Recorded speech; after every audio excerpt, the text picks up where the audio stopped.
management. All the arteries are blocked. Food lines have been cut off.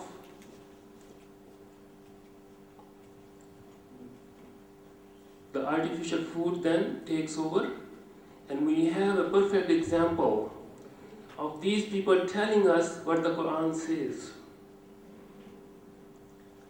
This 6-volume work is a classic example of the latest and the most organized attack of the Western Orientalism on the sources of Islam, having succeeded to a great extent to create doubts and severance from the second source of Islam, the Sunnah of the Prophet ﷺ. Now the Qur'an is their target. Google the books being published on the Qur'an and you will see a 10-time increase every month in the Western scholarship. This happened at the turn of this century. Suddenly there is a long pipeline of graduate students doing PhD on this or that aspect of the Quran, whether history of the Quran, text of the Quran, narration of the Quran, collection of the Quran. And suddenly we see all these publications coming out and being injected in the mainstream academic scholarship. This is the summation, this is the summit of the first frontal attack on the Quran. Anyone who understands the nature and the consequences of their attack on the Hadith literature can extrapolate that in 20 years, in 25 years, by the time next generation of Muslims come forward, goes through this educational system, receives all of these ideas, their severance will be complete. They would still believe this is the book of Allah, subhanahu wa ta'ala, but they would have doubts about the meaning of this or that. And then there will be great fitnas coming. Because the fitnas would be in the hearts. Hearts would have been totally dried out. Considering all of this, the question now for us is, are we going to let it happen again to the first primary source of our deen? Or are we going to do something about it? We cannot change the statistical data. You cannot have 1.5 billion people literate in the Quranic Arabic overnight. English and other regional languages have to be used to convey the message of the Quran, to convey, in a nutshell, 1400 years of a glorious tradition, reflection on this book.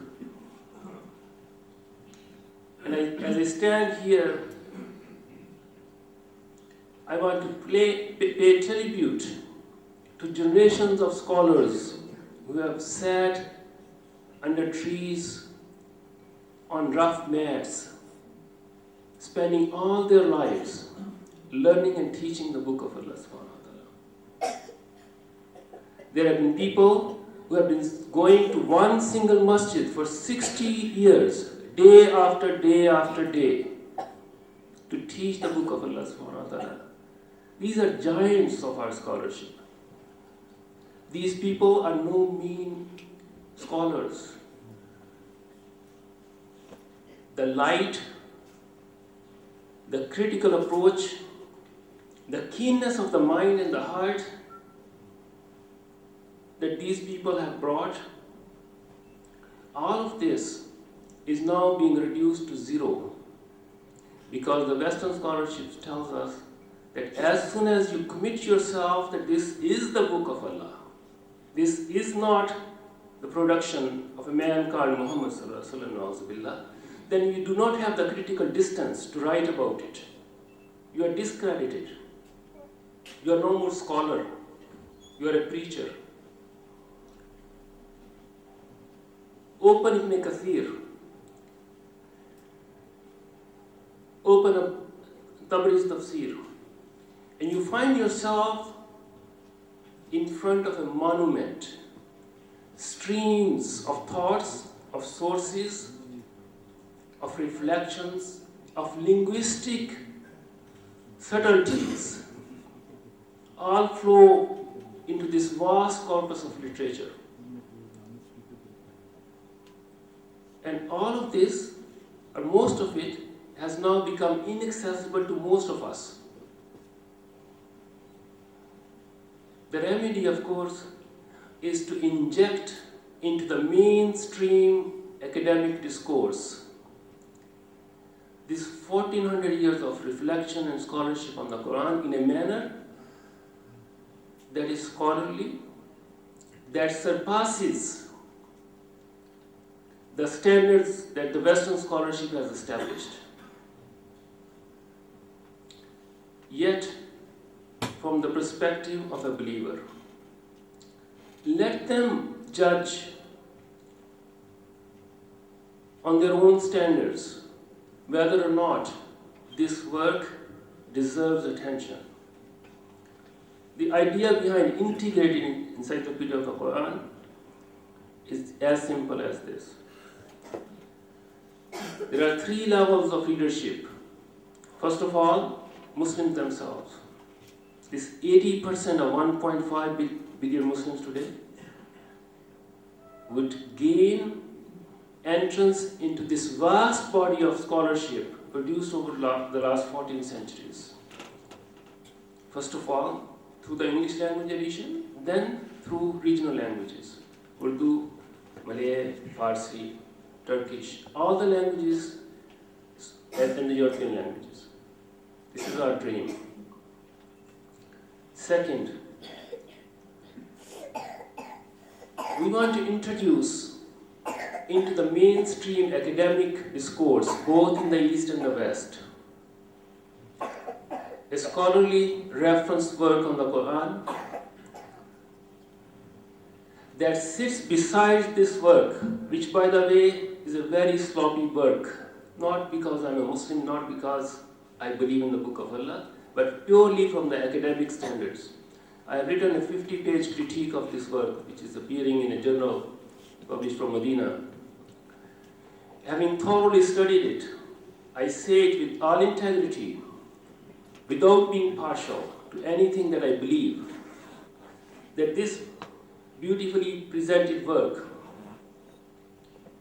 is a poor work on scholarly terms, from conception to execution. It's flawed in conception because it superimposes someone else's worldview onto the Qur'an. And a classic example is the entry on baptism. Baptism is a purely Christian concept, having absolutely no root in the Qur'an, but there is an entry called baptism in this encyclopedia. It is sloppy because even an elementary student of Arabic would know where the word Allah comes from.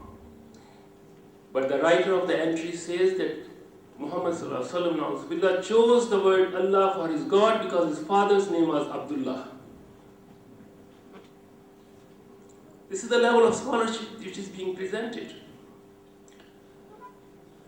It has entries on Ahmadis, on Baha'is, on African literature, but it has no entry on Tawheed. It claims that there are no boundaries between believers and non-believers, Muslims and non-Muslims when it comes to the scholarly works. But out of its 667 authors, only 15% are Muslims. And out of those 15%, most of the Muslims who wrote the entries are of the kind who do not start from the perspective that this is the Book of Allah. They take the Quran as an historical text. And none of them have been assigned any major entry. So the claim of the editors is utterly false. So it's a sloppy work in conception, it's a sloppy work in execution, and it's a flawed work in scholarship. But it does, however, it repackages hundreds of years of scholarship against the Quran with a very nice layer of white chocolate on top. The packaging is so good that you need to have the basira to see what's underneath this layer of chocolate. And that is their success. This is exactly what they did with our hadith literature. They cut the roots.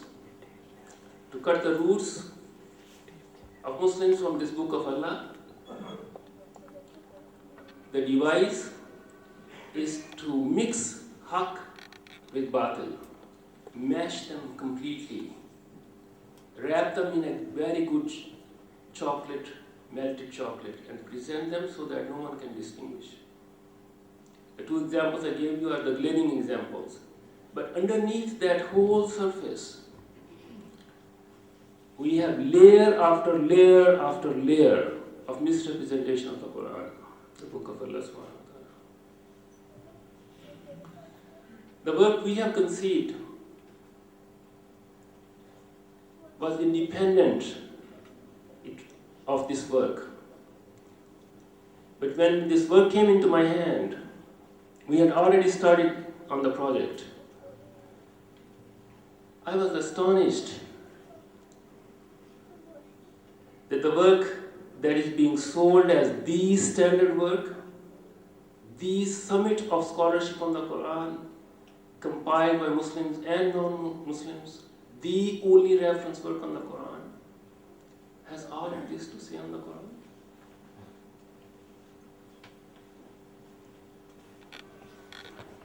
Our response, therefore, brothers and sisters, has to be twofold. Number one, we need to fulfill the covenant we made with Allah subhanahu wa ta'ala. All of us establish a covenant. We do this almost every day. Every single time we say salah. Every single time we say Ashhadu la ilaha illallah wa ashhadu anna Muhammadan Rasulullah. We testify, we proclaim with our tongue something that is in our hearts. This is a covenant, mithaq. This is in addition to the mithaq that we already established, that all children of Adam established. Alastu bi rabbikum, bala. We said bala, we said yes, he is our Rabb. But this active regeneration of this covenant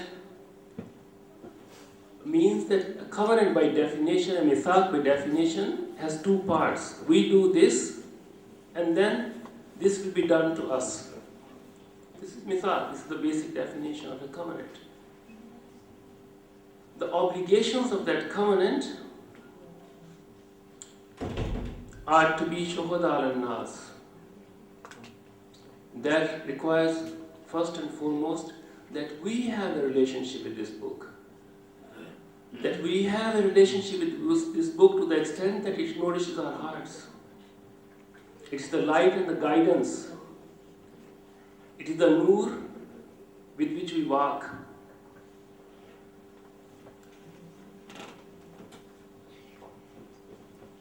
The second aspect, and the jaza, and the reward of that, is the one for which the greatest and the most beautiful examples are in the lives of the Sahaba. On the day of Battle of Badr, a companion of the Prophet ﷺ asked him, "What is between me and Jannah? These dates which are in your hands." The dates are gone in the next moment. The hearts of those companions of the Prophet ﷺ were glued to this wonderful, everlasting life that was being promised to them. They saw this life of this world just as the Qur'an told them to see it. Lah wa la.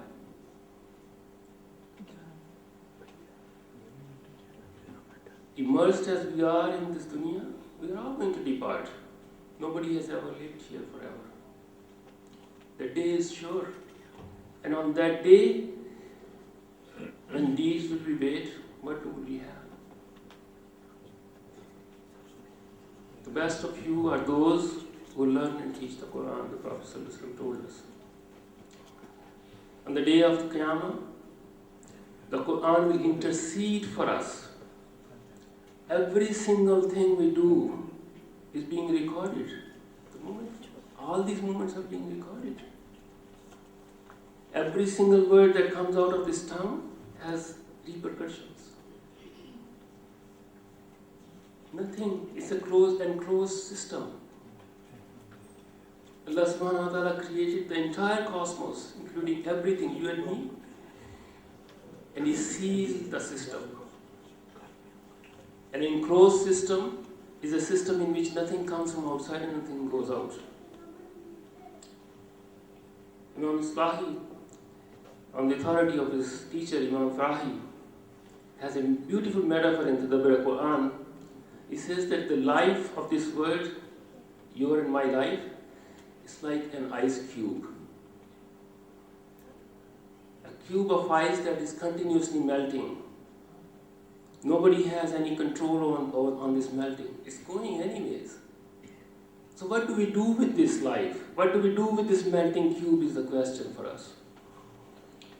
And of course, there is nothing better than serving with all our hearts and minds. First of all, to acquire and put this book of Allah subhanahu wa ta'ala into our hearts, act upon it, live it, and second, to take it to those whose hearts might open with our efforts. Anything that you can do, a word of dua for this project, anything is going to count on the day when nothing else is going to count except our deeds. The first thing that will be asked when we depart from this world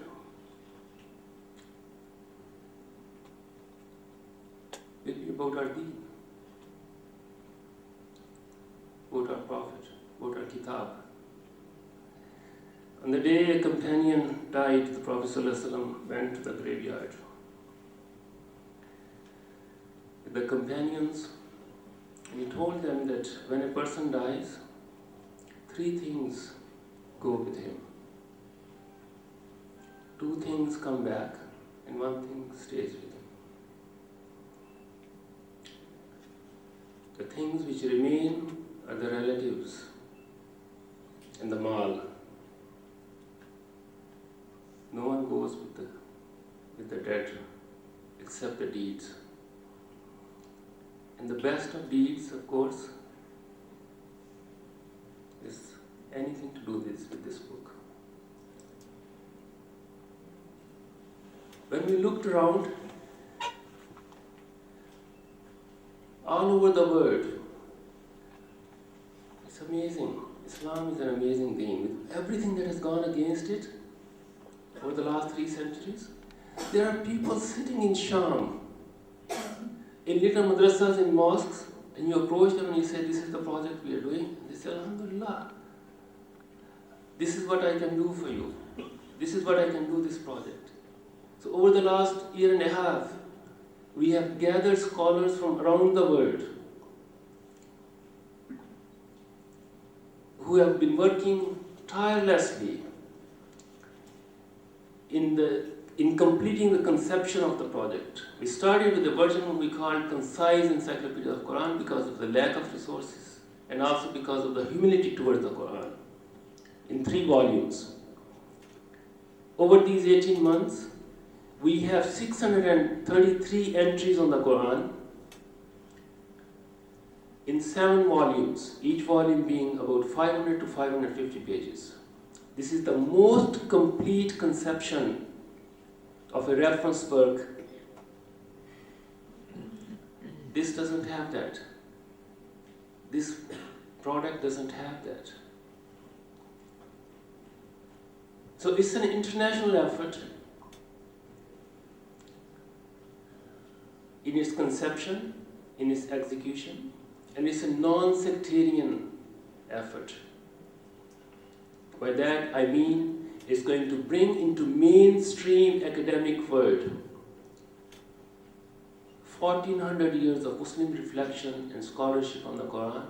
It will introduce to non-Muslims names and books that they don't even have any clue about. The offshoot of this scholarship is enormous. Secondary scholarship that will be generated, inshallah. And it's not an effort that is going to end with your or my life, inshallah.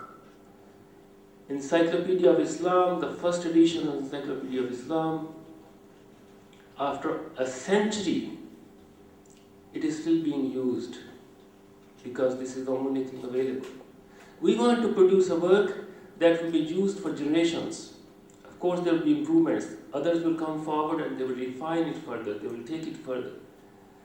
But please leave behind something upon which new generations, next generations will build. This is our time. This is the century of the Qur'an. This is the century of Muslims. You may be surprised with this. But don't you see how things have turned around? At the dawn of the 20th century, Muslims were confined to the traditional Muslim lands. All of them were occupied, except for Iran. And Turkey had this little island. At the dawn of 21st century, Muslims are present all over the world. This is Allah's hikmah. Anyone in the middle of the 20th century, at the dawn of the 20th century, could not have imagined that there would be sizable Muslim communities in Europe, in America. Who took us there? We had no forces, we had no guns, we had no arms. Don't you see the hikmah of Allah subhanahu wa ta'ala? Look at the state of Muslim Ummah at the turn of the 20th century, at the turn of the 21st century. There is a revival. We are standing here, we are talking about producing a work on the Qur'an.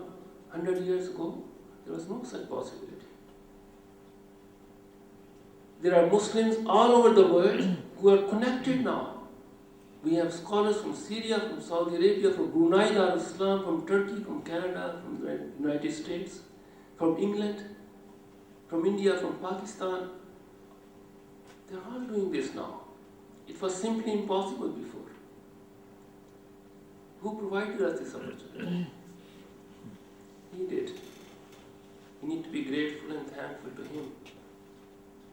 So this is the moment that we need to, in our hearts, turn something. This is the moment of opening that little window through which the light and the noor of this book is going to enter into our hearts, inshallah. This is the moment to recommit.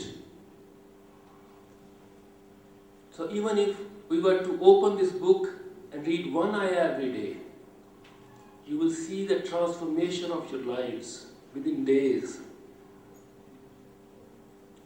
Bismillah. And once you have that light in the heart, everything changes. Everything changes. This dunya has a different look. And I tell you, it's a very, very beautiful life after that. So let us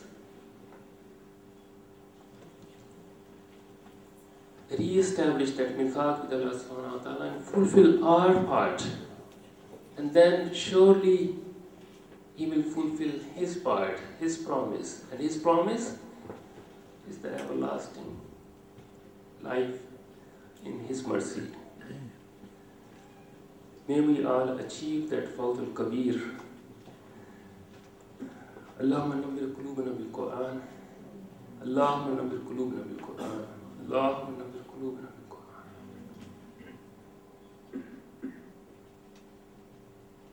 Assalamu alaikum. Jazakumullah khairan, Brother Muzaffar, for that very motivating presentation about the Qur'an and about the Integrated Encyclopedia of the Qur'an that inshallah will be published over the next 4 to 5 years. The work has started We've been working on it for the past 1 year, and inshallah we will succeed. In order to achieve this, firstly it was the Center for Islam and Science in Canada, which is headed by Dr. Muzaffar, that initiated this work.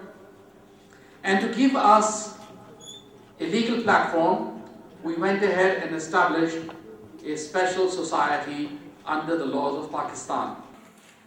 So in conjunction, we'll be working together, and alhamdulillah, as Dr. Ansari has pointed out in the beginning, the International Islamic University Islamabad is fully behind this project, and inshallah we will also be getting other universities and organizations to back us, to provide us the support that will give us the success. Now, since the society is formally established, I would like to invite each one of you to join in the efforts individually and to join the society so that we can promote it through our own personal efforts and to spread the message around and to get others to join this and make it into a movement in support of the Qur'an.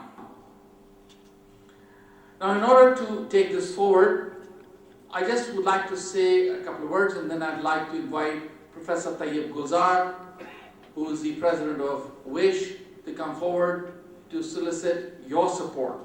But before that, let me just say a couple of words here. That last weekend, we had a wonderful experience with the conference at the Shifa College of Medicine that was held at Nibaf. In this conference, we had distributed some of the brochures about this encyclopedia, and we invited people to come in and support us. And the most moving experience was when some of the sisters came forward and they donated their own personal jewelry for this cause. It reminded me of the First World War, when the onslaught was there against the Khilafah, and the West successfully not only colonized most of the Muslim countries, but they very successfully were able to break the Khilafah. That institution which governed the Muslims for over 13 centuries was brought to an end. In support of that Khilafah, the Muslims of India, who were then colonized by the British, were the ones who came forward. And they went to Turkey in the thousands. Thousands of young Muslim men marched across to Turkey to support this effort. And alongside, thousands and thousands of Muslim women gave their own jewelry, and the men gave their wealth in support of this cause. To this day, the Turks have not forgotten this. This is taught in the syllabi, that it was the Muslims of United India that came forward and supported them in kind and in manpower to support the Khilafah. It was this wealth that was used as the essential capital that established the largest bank in Turkey, the Turkiye İş Bankası. Now, this was something I discovered when I went there as a student in 1969. Unfortunately, we in Pakistan are not taught why the Turks love us so much. It was they who never forgot that it was we who supported them in that great event. Today, my dear brothers and sisters, we also stand at this juncture where the Western onslaught against us is in the height of its intellectual endeavors, where they would like us to forget the Qur'an, as they have succeeded to some extent in making us forget the Hadith. And it is up to us that Allah subhanahu wa ta'ala will guide us to take this jihad forward in protecting the Qur'an and to truly bringing its message in its universal sphere. My dear brothers and sisters, inshallah, we will all come forward, and I invite you to join the Society for Quranic Studies in support of this venture. I would now like to invite Professor Tayyib Gulzar to come forward and to solicit your support in the best way forward. Professor Tayyib Gulzar, as I pointed out, is the president of WISH, the Women's Institute for Science and Humanities, which has already been supporting this cause throughout. Professor Tayyib. Alhamdulillah Rabbil Alameen. Bismillahir Rahmanir Rahim. Wassalatu wassalamu ala Rasulil Kareem. Bismillahir Rahmanir Rahim. I love English no less, but Urdu more, because Urdu is an emotive language. Maybe the language of the day or the academic language is English, but Urdu is still an emotive language, because in Urdu our ancestors have said, which English ancestors hadn't.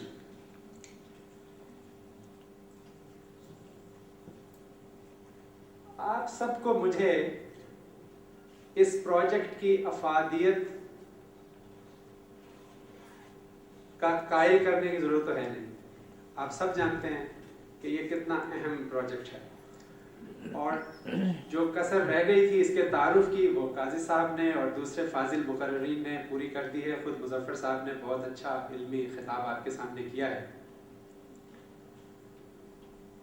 इस मरहले पर इसकी अहमियत बहुत ज़्यादा हो गई है, इसलिए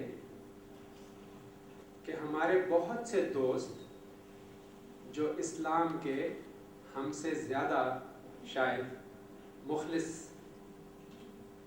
गाजी और मुजाहिद और कुर्बानी देने वाले हैं इस्लाम के लिए, वो वक्त के तकाजे के मुताबिक जो इमेज है उसमें खलल का बायस बन रहे हैं. इस वक्त और भी ज़्यादा ज़रूरी था कि दुनिया को दुनिया की ज़बान में कुरान की फ़िक्र से आशना किया जाए, उन्हें बताया जाए कुरान की दावत क्या है और क्या नहीं है.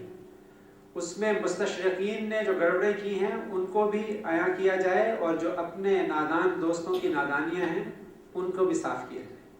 इस एतबार से मैं समझता हूँ कि ये बिल्कुल सही एट द राइट जंक्चर ये काम जो किया जा रहा है. बहुत सी मजलिसें ऐसी अटेंड की हैं और वहाँ फंड रेजिंग के लिए भी कहा है लोगों से, लेकिन हकीकत ये है कि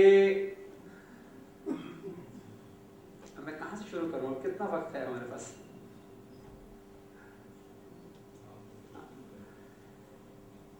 न्यू जर्सी में एक राउट 1 की मस्जिद है.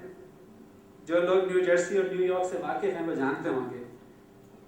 एक मरतबा मैं वहाँ गया विश के लिए, और नमाज मगरिब और इफ्तार के बाद उन्होंने मुझे कहा कि लीजिए साहब आप कीजिए बात. मैंने बात रखी 10 मिनट की, तो उन्होंने कहा चलिए प्लेजेस कीजिए. तो एक साहब ने कहा $20 लिख लें मेरे, दूसरे ने कहा $15 लिख लें मेरे, तीसरे ने कहा $25 लिख लें मेरे. मैंने रोक दिया, मैंने कहा रहने दें. वो बड़े हैरान हुए कि ये क्या. मैंने कहा you don't demean my project. ये पैसे तो आपके बच्चे चॉकलेट खा जाते हैं एक शाम में, और जाइए जाके जो आप एक कैनिस्टर खरीदते हैं आइसक्रीम का वो $20 से कम का नहीं आता. उस जमाने में 1 लीटर 20 का आता था, अब शायद 25 का आता होगा, महंगाई हो गई. तो ये ना कीजिए. अच्छा वो सब एकदम खामोश हो गए. उसके बाद क्या हुआ कि यहाँ पर उनमें से एक साहब तशरीफ लाए और उन्होंने एक मजलिस में बात हुई. तो मुख्तसर मैं करता हूँ, बात यहाँ तक आप पहुँची कि उन्होंने कहा कि हमारे यहाँ फंड रेजर आते रहते हैं, लेकिन एक शख्स था जो लग रहा था सच बोल रहा है. तो उन साहब के पास कोई पैम्फलेट था जिसमें हमारी तस्वीर थी. उन्होंने ये तो नहीं देखा कि हाँ यही थे. तो हुआ क्या कि एक साहब फिर हमें घर ले गए, उन्होंने $10,000 का चेक दिया. तो हम तो यही करते आए हैं, बहुत से डोनेशन हमने लोगों के रोके हैं. आखिर ये खुदा का दिया हुआ पैसा है, इसको खुदा की राह में लगाते हुए भी आप अगर कंजूसी दिखाएंगे और अपनी जाहिरी चीज़ों पर, अपनी शादियों पर और अपने बच्चों की खुशी की खातिर और अपनी बीवियों को 2.5-3 मिनट के लिए प्लीज करने के लिए आप जो लाखों रुपए खर्च करते हैं. तो इसलिए अगर खुदा की राह में देना है तो दिल बड़ा कीजिए. वही है जिसने दिया है और वही है जिसके खजाने बेपनाह हैं, और वो खजाने खुले हुए हैं, और रात दिन दादो दहश का सिलसिला जारी है. اور وہ یہ بھی نہیں دیکھتا کہ کس کا کتنا استحقاق ہے اور کس کا استحقاق نہیں ہے، وہ یہ بھی نہیں دیکھتا کہ کیا حساب کیا جائے اور کیا حساب نہ کیا جائے، بے حساب دیتا ہے۔ تو یہ قرآن کا پروجیکٹ ہے، اس کی افادیت بتانے کی قطعاً کوئی ضرورت نہیں ہے۔ یہ ایک ایسا کام ہے جو کہیں اور نہیں ہو رہا، اسی لیے جب آپ تشریف لائے انہوں نے ہم سے کوئی تقاضا بھی نہیں کیا، ہم نے کہا وش حاضر ہے، ہمارے پاس اسپیس کی کمی ہے لیکن ہم آپ کو آفس دیں گے۔ وہ آفس اس وقت خالی ہے، اس کو ہم نے فرنش کر دیا، اس میں ٹیلی فون لگوا دیا، اس میں قالین بچھا دیے ہیں، اس میں پردے لٹکا دیے ہیں، اس میں پانی پہنچا دیا ہے، ہر فیسلٹی وہاں موجود ہے۔ اور قائد الغرض صاحب کو میں کہہ چکا ہوں کہ وہ خالی ہے، تیار ہے، جس دن آپ چاہیے آئیے، اور یہاں پہ وہ ساری لاجسٹک سپورٹ اور آفس کے سپورٹ اور جو ہوتا ہے یہ ہم آپ کو فراہم کریں گے، اگرچہ ہم خود بھی زیر بار رہتے ہیں اور ہر وقت ہم دیکھتے رہتے ہیں کہ کہاں کوئی وسائل ملے جس سے وش جو ہے وہ آگے بڑھ سکے، کیونکہ یہ پروجیکٹ اپنی نوعیت کا ایک منفرد اور اہم پروجیکٹ ہے۔ اس سلسلے میں میں یہ گزارش کروں گا کہ ایک معقول رقم ہم طے کریں، اور اس میں پھر یہ ہے کہ جو ہے نا اللہ تعالیٰ کا کہ اللہ تعالیٰ کسی پر بوجھ نہیں ڈالتا، وہ یہ ہے کہ وہ خدا کو معلوم ہے کہ وہ اصل بوجھ کیا ہے۔ اس لیے ایک آدمی ایک مرتبہ حسین داؤد صاحب سے بات ہوئی تو کہنے لگے اللہ کا شکر ہے، اللہ نے مجھے بڑا دل دیا ہے۔ میں نے کہا نہیں یہ تو بڑی بات ہے، میرا بھی یہی خیال ہے۔ میں نے کہا میں ساری اپنی آمدنی دیتا ہوں، 1 سال کی آپ دے دیجیے، 1 سال کی۔ جو مرسیڈیز رکھتے ہیں، جو 10 کروڑ کے گھر میں رہتے ہیں، وہ اگر 1 لاکھ کا چیک دے کے اپنے تائیں بڑا احسان کر کے جائیں گے، برا نہ مانیے گا، یہ کڑوی باتیں ہیں، ایسا نہیں ہے۔ خدا کے ہاں اگر آپ کو بڑے محلات چاہیے اور انعام چاہیے اور ان کی مجلس چاہیے، اور اصل چیز تو وہ قرب ہی ہے۔ یعنی ایک حدیث میں آتا ہے کہ نبی صلی اللہ علیہ وسلم نے فرمایا کہ جو جس سے محبت کرتا ہے اس کے ساتھ ہوگا،